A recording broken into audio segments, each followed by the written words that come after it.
Sa kaligitnaan ng mga napakaraming pangyayari sa Senado ngayon, malamang marami na rin nalilito. Bakit nga ba naging isang malaking pagbabago ang pagpalit kay Senador Miguel Zubiri bilang Senate President?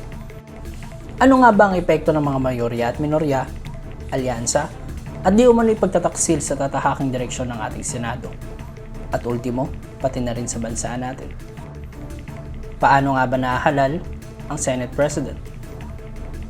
Para mas maintindihan natin, atin munang tingnan kung ano nga ba ang papel ng Senado sa ating buhay bilang mga Pilipino.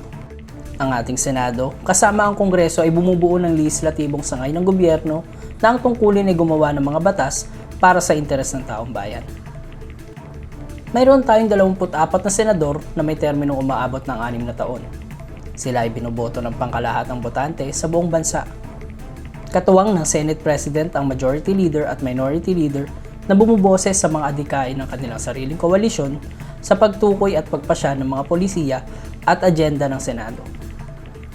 Humahalili rin ang Senate President pro tempore sa mga sitwasyong hindi magampanan ng Senate President ang kanyang tungkulin. Para naman mahalal bilang isang senador, kinakailangan pasok ka sa lahat ng mga kwalifikasyon.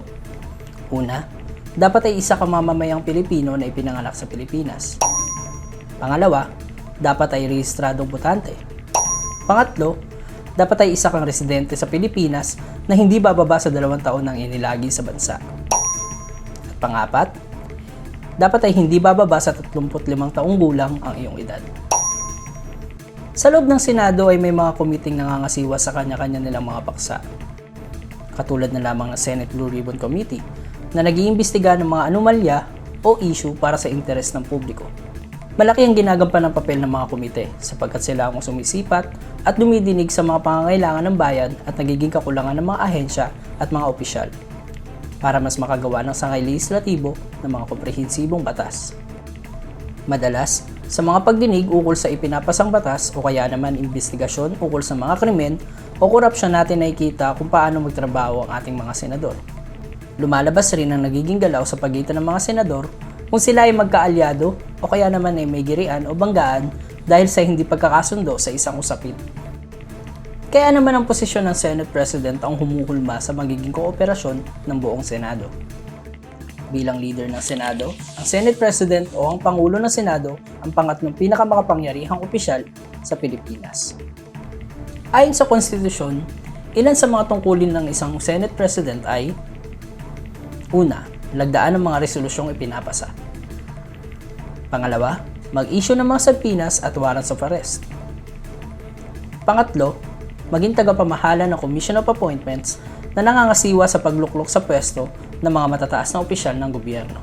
May impluwensya rin ng Senate President sa taunang budget. Bilang Pangulo ng Senado, mahalaga rin ang paggabay niya sa mga panukalang batas na uunahin sa Senado. Miyembro rin ng Legislative Executive Development Advisory Council o LEDAC ang Senate President, na ang layunin ay masiguro ang kooperasyon sa pagitan ng ehekutibo at lehislatibo sa paggawa ng batas. Sa 2 dosenang mga senador, paano nga ba pinipili ang magiging Senate President? Para makapaghalal ng Senate President, dapat makakuha ang isang senador na mayoryang boto. Nitong nakaraang linggo lang ay nasaksihan natin ang pagtanggal kay Senador Zubiri bilang Pangulo ng Senado. Kahit na makapangyarihan na naturang posisyon, kapag nawala ang kumpiyansa ng ibang senador sa Senate President, ay pwede siyang mapatalsik.